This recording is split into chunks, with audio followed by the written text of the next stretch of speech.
tienes que conocer un poco cómo funciona la tecnología. No digo que tengas que ser un experto en la tecnología, pero tienes que conocer un poco los intríngulis de la tecnología para saber sacarle el máximo partido. En una base de datos como Cosmos, el rendimiento y el coste van juntos, o sea, tendrás muy buen rendimiento y el coste será muy bajo, y lo contrario es, si la tienes mal configurada, tardará mucho y te costará mucho más. De AutoScale, el 80% de las cargas de trabajo que yo veo se ajustan mucho mejor a AutoScale, es que te puede salir hasta 80% más barato. Lo ideal es que restrinjas la indexación a los campos que utilizas en tus cláusulas where y group by, y ya está, lo demás lo quitas. Es muy importante que tú sepas cómo vas a acceder a los datos, porque incluso aunque tu información fuera tan estática que hace 10 años no la cambias, ¿vale? Y que no es una cosa completamente escrita en piedra, ¿para qué vas a estar pagando el almacenamiento de la indexación si no lo estás utilizando?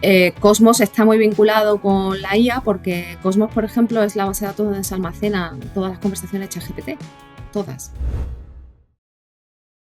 Hola a todos y bienvenidos a un nuevo episodio de nuestro podcast Finos más que costes. Hoy es un tema interesante porque quizá tratemos uno de los temas que más quebraderos de cabezas dan en algunos casos, que son las bases de datos. Entonces, hoy tenemos a una experta en ello, Felicia Lobillo. ¿Qué tal, Felicia? ¿Cómo estás? Hola, muy buenas, ¿qué tal? Bueno, muchas gracias por estar ahí con nosotros. Felicia es una especialista en bases de datos en Azure y trabaja en Microsoft. Así que tenemos a alguien muy, muy, muy potente para analizarnos cómo gestionar, ¿no?, todo el tema de costes y base de datos en la nube. Y, por supuesto, tenemos a nuestro copresentador, Damián. Damián, ¿qué tal? ¿Cómo estás hoy? Bien, encantado. Hay gente en charla de hoy, así que pues, adelante. Genial.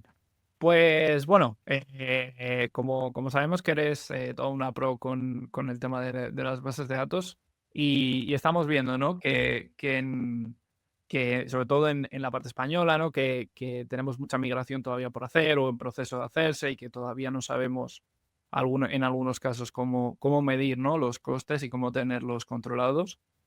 ¿Cómo estás viendo tú que los clientes lo están haciendo para controlar ese tipo de costes? Y si tienes algún tipo de recomendación a la hora de tener esos costes, sobre todo en base de Sí, datos bajo control. pues a ver, yo la experiencia que tengo a lo largo de mi vida profesional y cuando empezamos sobre todo a trabajar con el cloud, es que había y todavía hay un poco de inquietud en los clientes porque no tienen del todo claro cuánto se van a gastar, y eso es muy preocupante cuando tienes que tener un presupuesto, ¿no? Entonces se suelen hacer presupuestos excesivos. Entonces yo creo que también hace falta un poco de experiencia, o sea, una vez que al principio no sabes nada y luego ya vas adquiriendo un poco más de experiencia, pero básicamente yo creo que hay que controlar los gastos monitorizando constantemente tu base de datos. Sobre todo hay ciertos productos que son más sensibles, por ejemplo, una base de datos como Cosmos DB en Azure, que es Pay as you go puro, no es un flat fee, un pago constante, ¿no?, fijo a lo largo del mes. En ese tipo de productos es importante que controles muy bien qué es lo que está pasando, que observes tu base de datos. Y luego el año siguiente, en el siguiente periodo, pues vas ajustando y vas haciendo pues un conocimiento continuo y una mejora continua.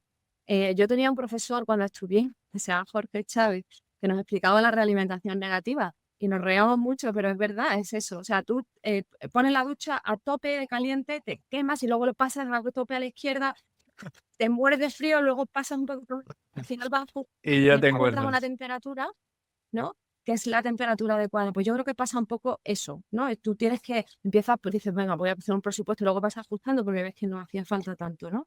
Luego también hay muchas herramientas que se pueden utilizar en todos los proveedores de cloud, no solo en Azure, ¿no? Hay herramientas para limitar el uso, puedes tener alarmas, el advisor que te va diciendo cosas que puedes ir haciendo, sobre todo en una base de datos, por ejemplo, como Cosmos. Luego también una cosa que creo súper importante es acudir a tu proveedor de cloud. Pues en este caso yo hago sesiones de optimización o de mejores prácticas constantemente con clientes para que ellos comprendan cómo funciona una base de datos como esta, porque no es lo mismo utilizar una base de datos como decía antes, por un con un flat fino, con un coste fijo al mes, Claro, que una base de una datos instancia. presensible. Tienes que conocer un poco cómo funciona la tecnología. No digo que tengas que ser un experto en la tecnología, pero tienes que conocer un poco los intríngulis de la tecnología para saber sacarle el máximo partido. Y eso es algo que te puede proporcionar tu proveedor. Y yo me dedico a eso, hago muchísimas sesiones de mejores prácticas con los clientes. ¿Por qué? Porque en una base de datos como esta, sobre todo en las tecnologías nuevas, NoSQL, cuando venimos del mundo de bases de datos relacionales, ¿no? Y todavía se utilizan las bases de datos relacionales, pero normalmente lo que hacemos es, tenemos un modelo de datos, diseñamos el modelo de datos en plan Sí. cartesiano, y ahí ese modelo de datos se utiliza para 50 aplicaciones. Las aplicaciones se adaptan al modelo de datos. Puedo tener 3 aplicaciones que corren encima del mismo modelo, pero no siempre Ujú. es al revés. En NoSQL tú tienes que saber cómo es tu aplicación y vas a tener un modelo de datos específico que se ajusta perfectamente a tu aplicación para tener la máxima, la mínima latencia, ¿vale? Las máximas prestaciones en cuanto a Claro. latencia. Entonces, es muy importante que conozcas cómo funciona y sobre todo porque en una base de datos como Cosmos, el rendimiento y el coste van juntos. O sea, tendrás muy buen rendimiento y el coste será muy bajo. Eso será, Ujú. y lo contrario es, si la tienes mal configurada, tardará mucho y te costará mucho más. Entonces, por eso es muy importante conocerlo. Luego también hay astucias, ¿no?, que los clientes pueden utilizar en todos los proveedores de cloud, y casi todos los productos hay una versión gratuita que se puede utilizar para probar o para entornos de desarrollo. Algunas son más o menos generosos, pero hay free tier, ¿no?, de las bases de datos. También tienes, por ejemplo, en el caso de Cosmos, tienes un emulador local que puedes utilizar para ir diseñando tu modelo de datos sin incurrir en costes.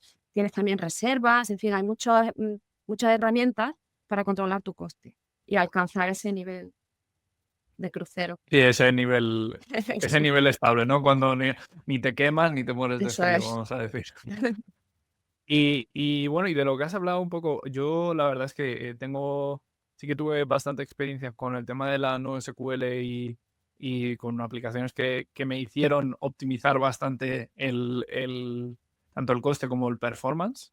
¿Y qué tips ves un poco en ese tipo de bases de datos que pueden ser útiles Mm, para el cliente, que pueda optimizar y jugar un poco ahí en mm. la línea del coste y la performance? Tipo, pues no sé, yo me acuerdo yo sufría mucho con los index, tenía que Sí, hacer index para todo, para que sí, todo fuera bien, pero claro, luego el index se me iba a justo. cosas muy largas, tenía que cuadrar perfectamente las keys. ¿Cómo juegas tú Pues con eso? verás, yo creo que uno de los aspectos más importantes de Cosmos DB es que proporciona la capacidad que tú provisionas en Cosmos. Si provisionas capacidad, puedes usar serverless, pero si provisionas Ujú. capacidad, la vas a tener con un SLA, ¿vale? O sea, tú dices, Sí. necesito tantas unidades de petición, que son los request unit, y la vas a tener con un SLA. Entonces, hay varias maneras de configurar esa capacidad que necesitas. Puede ser una capacidad plana, eso se llama el throughput, ¿no? El throughput es la cadencia de operaciones. Puedes configurar un throughput que se llama manual, pero en el fondo lo que es que siempre es el mismo. Yo tengo intervalos, pero no tengo picos, y pago por lo que provisiono. Entonces, tiene que ajustarse completamente a cómo a cómo es el perfil de tu aplicación. Si Claro. tu aplicación tiene un workload, ¿no?, una carga de trabajo que es muy, muy previsible, pues este tipo de throughput te viene muy bien, porque pagas, digamos, el consumo, que es la request unit, que es la unidad de consumo en Cosmos, es decir, cómo utilizar la base de datos, se factura por cómo utilizas la base de datos, aparte del almacenamiento. Claro. Pues si tienes throughput manual, el coste de la RU es el nominal, es el básico. Pero claro, cuando no estás utilizando la aplicación o tienes un pico o no tienes un pico, quiero decir, tienes un fallo de operación, estás pagando lo que has provisionado. Entonces tienes que saber si tu aplicación va a tener una carga de trabajo de este tipo o no. Hay otra opción que es hacer autoscale. Y autoscale, el 80% de las cargas de trabajo que yo veo se ajusta mucho mejor a autoscale, donde el coste de la RU es un poco mayor, pero tienes un máximo de tu provisionas y al final vas a pagar por lo que consumes. Entonces, si tú tienes un pico de vez en cuando, pero no todo el tiempo, tienes una carga de trabajo que no es previsible, autoscale funciona muchísimo mejor. Es que te puede salir hasta 80% más barato, ¿vale? Porque al final estás pagando por lo que usas, ¿vale? Entonces, esto es una de las cosas que los clientes tienen realmente que entender, es que no todo es throughput manual. Throughput manual, imagina, si yo tengo un campo de sensores IoT que están constantemente mandando datos, constantemente, entonces tengo un throughput manual porque siempre es el mismo workload. Yo lo conozco. Entonces pago por lo que provisiono, pero lo que provisiono es lo que utilizo, ¿no? Pero como os digo, luego viene un Black Friday en retail, por ejemplo, que hay, no sé, en banca, que siempre hay picos que no sé cuándo van a venir o sé cuándo van a venir, pero simplemente no quiero estar pagando lo que provisiona, pues AutoScale es muchísimo mejor, ¿sabes? Luego también es muy importante, como tú decías, la indexación, bueno, y sobre todo el modelado de datos y el particionamiento. Porque Cosmos DB es una tecnología distribuida, es una base de datos distribuida que distribuye los datos a lo largo de varias particiones, ¿no? Por ejemplo, yo soy un cliente de un operador de telco, por ejemplo, y todo lo que yo produzco, mis llamadas, mis facturas, todo va a estar almacenado junto, ¿vale? Eso es una partición, utilizando un identificador, por ejemplo, el número de teléfono, el NIF, lo que sea, ¿no? Lo tuyo va a estar en otra partición y luego todo esto se organiza en nodos. Entonces, esa clave de particionamiento que utilizo es fundamental, porque cuando accedo a los datos y hago una query para sacar los datos, voy a utilizar esa clave de particionamiento para ir directamente donde está, sacarlo todo de un plumazo, que eso por eso es tan rápido. Pero también lo que es más importante es que esa query, esa clave de particionamiento se utiliza para enrutar la llamada al nodo donde está la información. Entonces, es muy importante que tú sepas cómo vas a acceder a los datos. Por eso decía que tiene que estar completamente a medida de la aplicación. Si yo voy a entrar en la aplicación por número de teléfono, tendré que tener una clave de particionamiento de número de teléfono, ¿vale? Por un ejemplo fácil. Tienes que entender el particionamiento, porque el particionamiento es lo que hace que Cosmos tenga un SLA de throughput, un SLA de latencia, tiene unos SLA impresionantes, precisamente porque tiene estas particiones y estas claves de particionamiento. Además de la clave de particionamiento, la indexación también es crucial, porque la indexación hace que dentro de una partición tú encuentres los datos de manera más rápida. Pero claro, hay una indexación por defecto que es todos los campos, todas las propiedades, el nombre, el apellido, todo va a estar indexado. Pero claro, llega un momento que no me conviene tener todo indexado por dos razones. La primera es porque los campos que realmente no estoy utilizando, ¿no? Cada vez que escribo, porque la base de datos también tienen inserts y updates, tú escribes en la base de Claro. datos. Cada vez que tú escribes, estás recalculando índices, estás consumiendo recursos para hacer estas escrituras. Entonces las escrituras son más pesadas cuando tengo más indexación. Entonces al final, lo ideal es que restrinjas la indexación a los campos que utilizas en tus cláusulas where y group by. Y ya está, y lo demás lo quitas. Porque incluso aunque tu información fuera tan estática que hace 10 años no la cambias, ¿vale? Y que no, es una cosa completamente escrita en piedra, ¿para qué vas a estar pagando el almacenamiento de la indexación si no lo estás utilizando? O sea que son dos razones por las que la indexación, pues bueno, también hay que revisarla.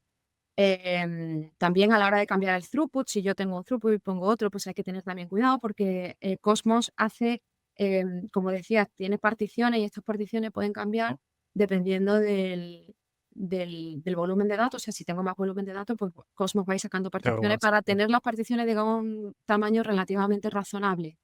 Porque eso es como lo que digo, es como los bolsos de las mujeres. Si el bolso es muy grande, no encuentras nada, ¿no? Entonces, si el bolso es pequeñín, encuentras las cosas enseguida. En Cosmos las particiones tienen que tener un tamaño relativamente razonable, no pequeño, pero el tamaño adecuado para que pueda garantizar por eso tiene esos SLA, ¿no? Entonces, cuando el volumen aumenta, a veces Cosmos tiene que sacar nuevas particiones y cuando tengo más throughput también tiene que sacar más particiones para que entre todas me den el throughput que yo necesito. Pero tampoco el throughput no es un juguete, tú no puedes subir el throughput. Voy a subir el throughput a 200.000 RUs. ¿Por qué? Porque eso va a generar un montón de particiones. Ya sabemos todo que por la ley de entropía cuesta mucho más trabajo meter la pasta en el tubo que sacarla. Recoger particiones es algo que se puede hacer, hay una funcionalidad para eso, que es el merge, pero no todas las colecciones van a poder, no todas las particiones lo van a soportar. Entonces, bueno, que hay que tener eso también pendiente en la mente. Luego también hay una cosa que en Cosmos sirve para reducir costes, que es la caché integrada. de una caché Ujú. cerrada donde tú tienes query muy repetitiva, dame esto, siempre la misma query. En vez de ir al backend, ¿no? A las particiones y consumir el Reus, puedes tener una caché, tú calculas Ujú. cuántas peticiones necesitas de ese tipo, cuántas RUs te cuesta, calculas el volumen de datos que tienes que almacenar y te haces el caso de negocio, si te conviene o no tenerla.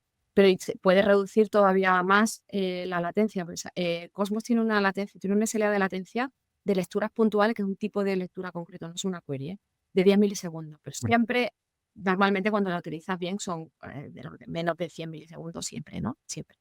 Claro. Y lo que decía, que con la caché, por ejemplo, se puede llegar a 3-4 milisegundos. Pero bueno, sobre todo porque no estás incurriendo en consumo de reus. Y luego una cosa que es súper importante, y esto lo digo siempre en las sesiones de Best Practices, que los datos que están en una base de datos NoSQL, en general, las bases de datos operacionales, no son almacenes de base de datos per secula seculorum. Tú tienes que tener un ciclo de vida del dato definido y tienes que almacenar datos calientes en esa base de datos. Y tienes que decir, pues no sé, lo que necesite, 2 años, 1 año o lo que sea. Pero no puedes tener los datos, o sea, no, lo puedes tener, pero ¿para qué los vas a tener? Tienes que ir desde el principio teniendo una estrategia de archivado del dato, llevándolo a otro tipo de almacenamiento que sea más barato, pues un blog o yo qué sé, ¿vale? Entonces, eso hace, si tú lo haces desde el principio, al usuario de negocio, que es el que quiere esos datos, que son sus datos, al usuario de negocio, tú le estás diciendo, mira, los datos los tienes aquí, pero cada mes yo te voy a ir, o cada 2 años, y tú le vas enseñando desde el principio al usuario que tiene los datos en otro sitio, pero que los tiene, que no los pierde. ¿Qué pasa? Si no lo haces, cuando pasen 5 años, dile tú al usuario de negocio que vas a archivar datos. No lo vas a conseguir, no te va a dejar, porque no sabe, que no se fía. Claro, ¿dónde me vas a poner los datos? Van a estar accesibles. Entonces es una cosa que hay que también educar al usuario de negocio desde el principio con esto que os digo del ciclo de vida del dato. Porque las bases de datos funcionan mejor cuando son más ligeras. Si tengo 10 años de datos, pues Cosmos te va a dar el SLA igual, pero te va a costar más.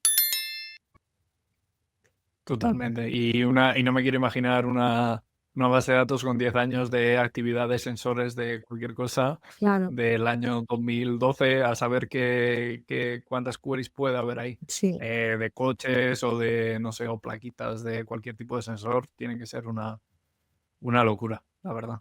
Lo que te puedes encontrar ahí si no archivas datos.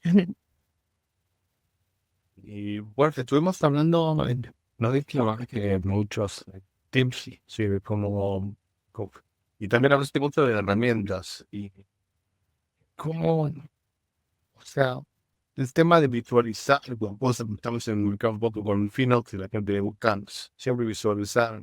¿Tienes una herramienta o un tip Y bueno, en eso? el portal de Azure tú tienes, para monitorizar tu base de datos, tienes las métricas y puedes sacar, por ejemplo, tienes gráficas, hay un montón de herramientas para visualizar todas las métricas que la base de datos expone.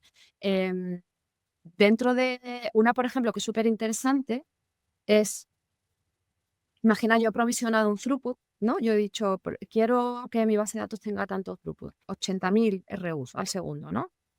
80.000 peticiones por segundo. Es súper importante poder ver si las estoy utilizando o no, en qué medida las estoy utilizando. Me explico, si las estoy utilizando a lo largo del mes, que es cuando se emite la factura, cada hora se calcula, ¿no? la factura y luego al mes se emite. Entonces, si yo durante el mes estoy utilizando mucho ese throughput que he provisionado, quiere decir que mi aplicación es muy previsible, estoy utilizando más o menos lo que he provisionado, ¿no? Entonces, esa métrica que se llama el consumo de REU normalizado se ve perfectamente. Tú lo puedes calcular a la hora durante una granularidad de 1 hora a lo largo de un mes. Si tú ves que ese throughput que has provisionado no lo estás usando ni siquiera la mitad del tiempo, es que tu workload no es previsible, es que tienes arriba, tienes abajo, entonces en ese caso te deberías ir a manual, deberías ir a autoscale. Entonces, esto es algo que tú puedes ver con las métricas, pero también en Azure el advisor te dice si una tabla que en Cosmos DB se llaman containers, si un container tiene pinta de que va a estar mejor en autoscale o en manual. Te dice, entonces está muy bien que tú revises todos tus mensajes del advisor y que lo compruebes. Tampoco puedes, eso no va a misa, no puedes tomar papel juntilla y hacerlo, pero sí deberías revisarlo y para eso te sirve el monitor. Y luego hay otra cosa, esto ya es súper técnico, puedes registrar, cuando tienes necesidad de observar la base de datos de manera más profunda, pues se puede activar los diagnostic logs de Azure, entonces vas a tener una información muy, muy, muy detallada sobre la operación en la base de datos, luego puedes hacer queries, ¿no? Con el lenguaje Custo, que es SQL Language, que es como un SQL, así un poco alemán.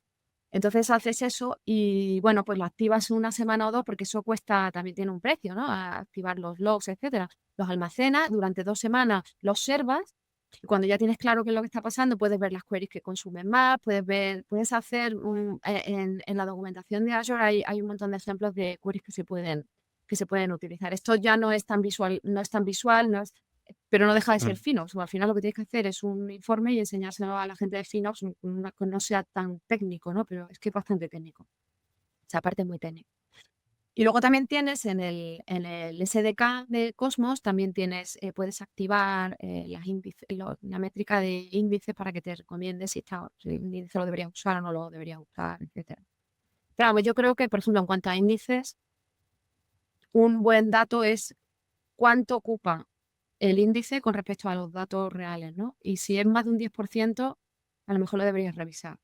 Porque, por lo que decíamos antes, porque la escritura se hace mucho más pesada. Yo creo que esos 10% es el valor más lógico. Más recomendable. Súper, súper interesante. Y al final yo también he visto, bueno, sobre todo cuando me preparé el tema de los exámenes y demás, el tema de las queries y los logs, al final eso es algo que casi se puede extrapolar a cualquier provider.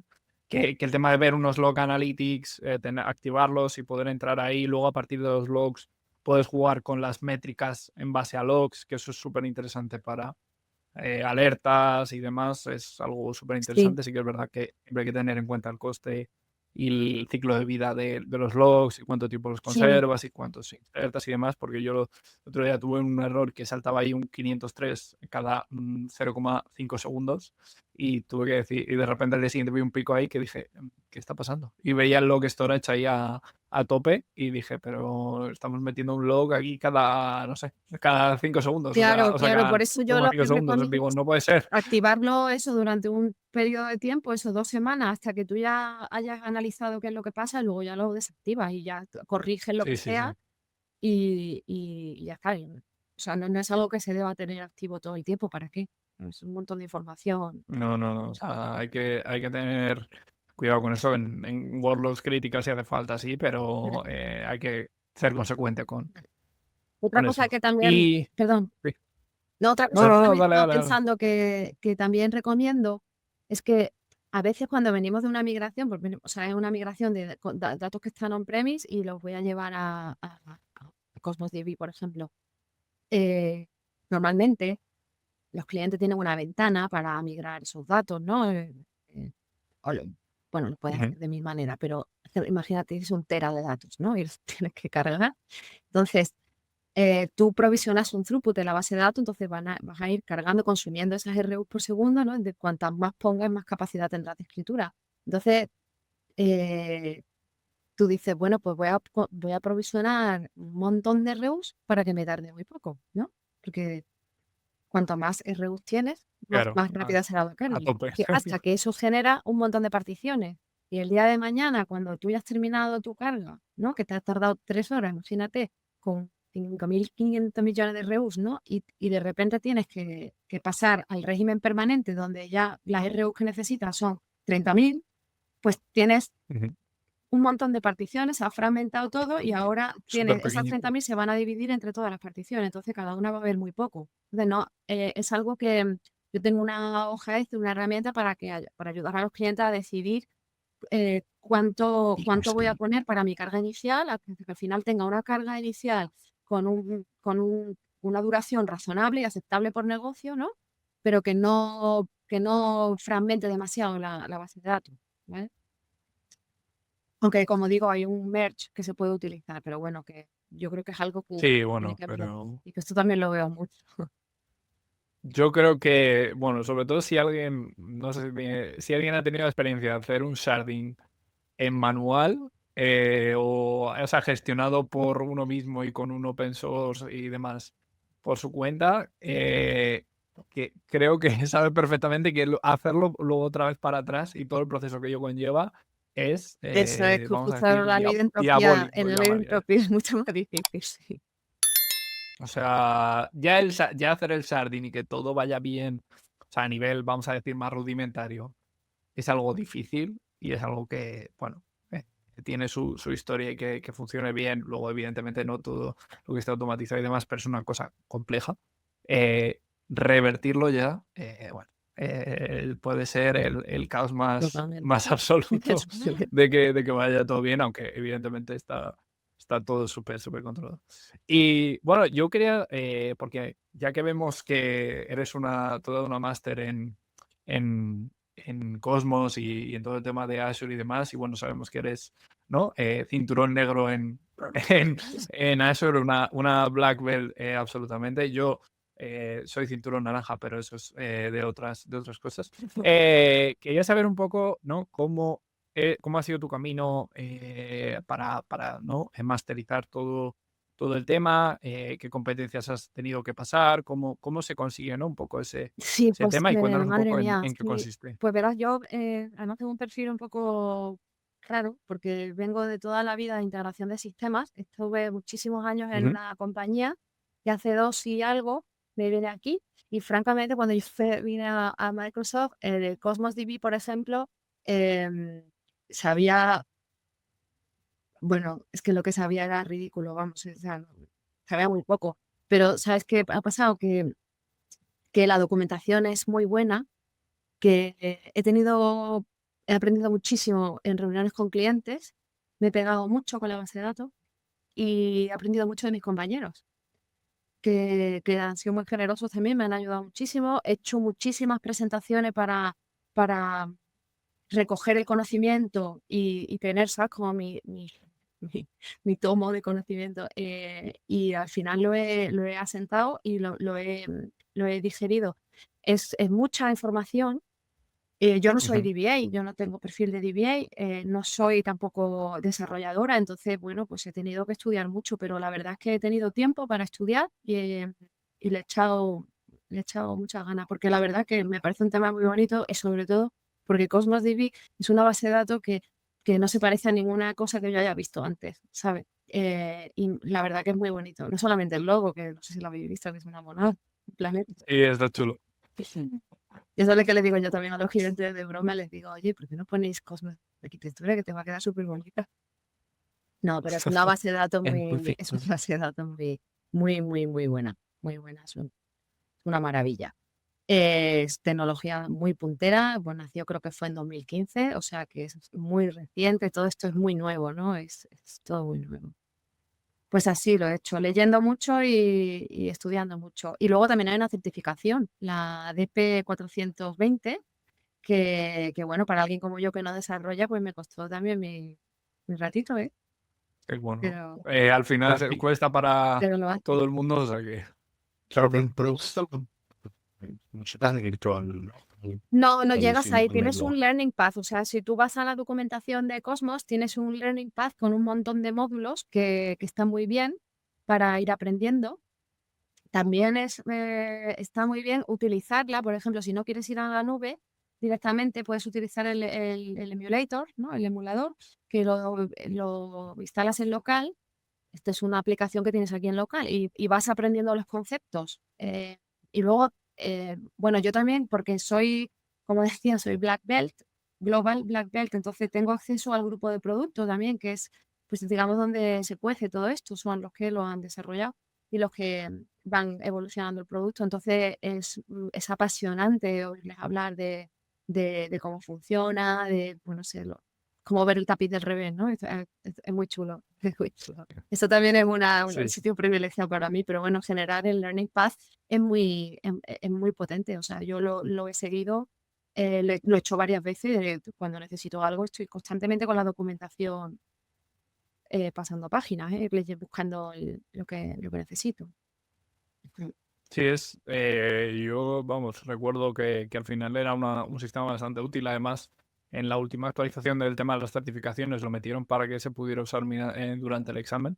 Lo cual o sea, yo llegué al examen, me acuerdo, y no sabía que esto pasaba, ¿vale? Y a mitad del examen me dijo, puedes mirar la documentación, ¿eh? Y en plan, digo, o sea, dije, ¿este botón qué es? En el ordenador del examen. Me dice, no, si es la documentación. Digo, que se puede mirar la documentación. Dije, bueno, digo, ya está. Digo, entonces ya está aprobado el examen, no pasa nada. Claro, porque yo llevaba todo el entrenamiento con exámenes y demás, pero sobre todo mirando la documentación para Claro, las dudas y tal, porque claro. está bastante bien, No, ahora está aunque la cosa más evidentemente seria. Ahora estas está la cosa más docus son seria. enormes, pero hostia. Ahora lo que sí hay es que la documentación se actualiza, pero la documentación y en la certificación se basan sobre, sabéis que Cosmos DB tiene varias APIs, pero la API de base, la core, que es la NoSQL, antes se llamaba SQL, ahora se llama NoSQL. Bueno, esa es la de base para la certificación. Y ahora yo sé que se ha renovado el contenido del Learning Path porque, claro, la base de datos está en continua evolución. Ahora hay otro tipo nuevo de autoscale que es más económico todavía, que se llama Dynamic Autoscale. Luego tienes pues capacidades, todas las bases de datos de Azure y en concreto Cosmos también tienen capacidades nativas de búsqueda para poder implementar aplicaciones de nueva generación basadas en GenAI tienen capacidades vectoriales, tienen capacidades de búsqueda de texto. Entonces, todo esto pues no estaba en la documentación anterior. Yo no sé si esto ya está incluido, pero si no está incluido se va a incluir en breve porque las bases de datos ahora tienen muchísima más funcionalidad, todas, de lo que se venía teniendo. Sí, al final es un poco eso, que vaya evolucionando y ver cómo se mueve. Y bueno, ya que has mencionado todo el tema has mencionado brevemente el tema de la IA y demás, ahora que, bueno, ya sabemos todo el rollo que está, ahora el otro día con todo el tema de DeepSeek que reventó el mercado y demás, bueno, y sabemos ¿no? que Microsoft ha hecho inversiones muy, muy potentes en empresas de IA, en su propio desarrollo de IA, el Copilot está absolutamente en todos los lados. ¿Cómo está afectando eso también un poco a los clientes que estás viendo tú? Y en tu caso, en el tema de Cosmos, con el tema de los datos y sobre todo quizá más, lo oriento más a la pregunta de vamos a decir, el retrieval, el RAG, el aumento del contexto para los modelos de IA usando Sí, Cosmos, quizá puede ser algo interesante. sí, bueno, la apuesta ahora mismo hasta ahora ha sido siempre Azure OpenAI y está basado pues, en Mm. GPT. Pero por supuesto que Microsoft trabaja con todos los modelos, incluido DeepSeek. Cosmos está muy vinculado con la IA porque Cosmos, por ejemplo, es la base de datos donde se almacenan todas las conversaciones ChatGPT.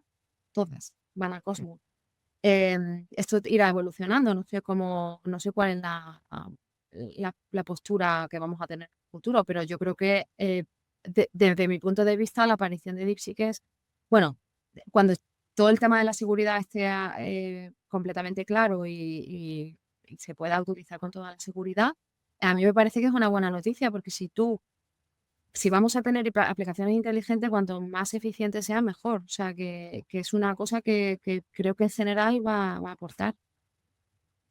Es una buena Mm. noticia. Sí, bueno, el tema de la eficiencia ha sido quizá lo más, bueno, aparte de las connotaciones políticas y geopolíticas que tiene, todo el tema de la eficiencia es algo que a mí, sinceramente, me sorprende bastante. Me gustaría ver, en plan, cómo se desarrolla y cómo se hacen las métricas una vez que esté todo más asentado y que con sus visiones se guía, porque la verdad es que ha sido algo bastante sorprendente y que pues hay que ver cómo han sacado esa diferenciación, ¿no? Con respecto sobre todo a tantos modelos, es decir, aunque todos conocemos el tema de OpenAI, pero bueno, tanto los modelos de Google como los modelos de Anthropic, como los Mistral y demás, más o menos se mueven en unos rangos similares y de repente es verdad que llega, ¿no? Esta nueva IA y de repente todos Pues los sistemas de habrá que aplicación. estudiarlo, habrá que ver cuál es, cómo es y habrá que utilizar tecnología que sea completamente eficiente.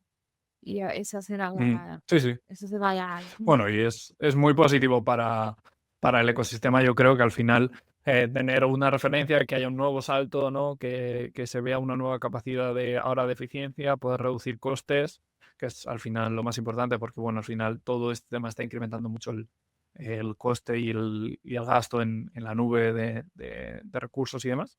Y ver cómo eso se puede optimizar para poder darle aún más carga y poder mejorar. Y lo que has mencionado, ¿no? Es muy interesante lo del tema de las conversaciones, que ya sabemos dónde se almacenan. Sí, se almacenan en Ya Cosmos. sabemos que Y de hecho, Cosmos es una base de datos muy, yo lo veo mucho. Muchísimas de las aplicaciones que se están desarrollando con GenAI conversacionales, las conversaciones se almacenan en Cosmos por varias razones. Una es porque tú quieres tener tu historial de conversaciones, puedes analizar lo que los clientes han ido diciendo, etcétera.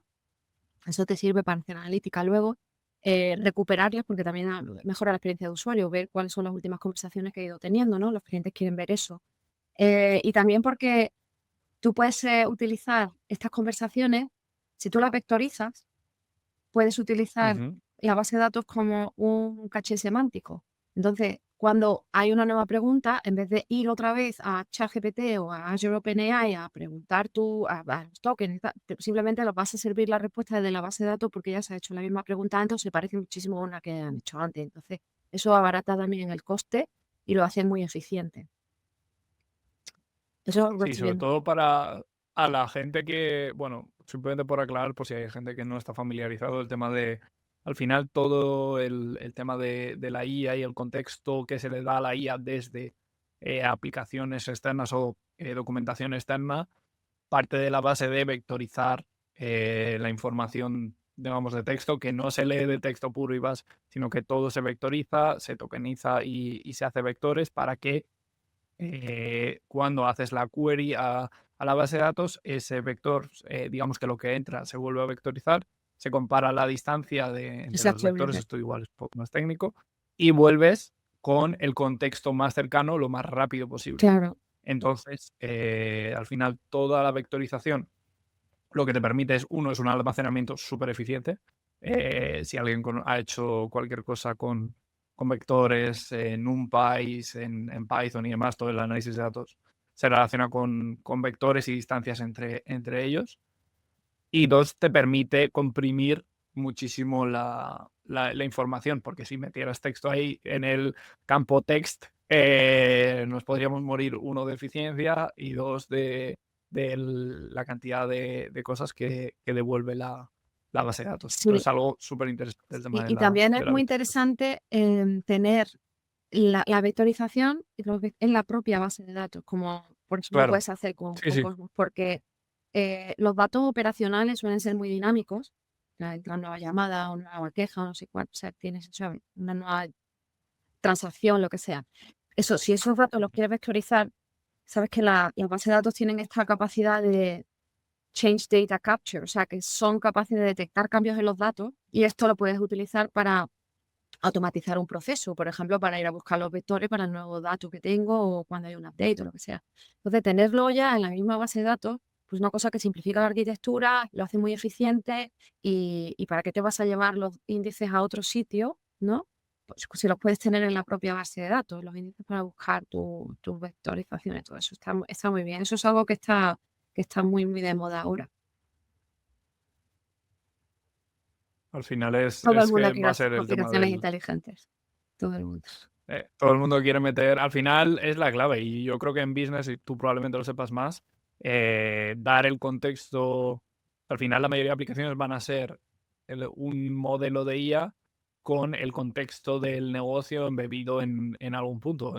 Yo creo que el 90% va a ir sobre todo a eso, es decir, coges el contexto de tu negocio, se lo embebes a la IA y jugando evidentemente las capacidades, va a ser Sí. eso. Es que y va a ser el 90% de todo lo que vamos a ver a nivel negocio. Incluso, mira, he visto también casos en los que, imagina, tú tienes tus datos operacionales y cuando pones inteligencia artificial encima de los datos operacionales, puedes conseguir que te los enriquezca. Por ejemplo, qué sé yo, un ejemplo, una receta de cocina y tú pones los ingredientes y luego pones las instrucciones y si te ha faltado la sal, pero en las instrucciones sí está la sal, pues la IA lo va a añadir.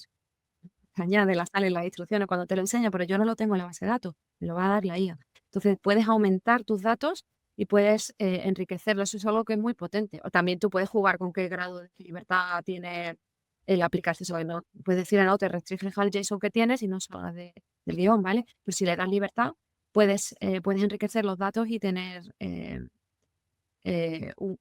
tus datos aumentados, digamos. Súper.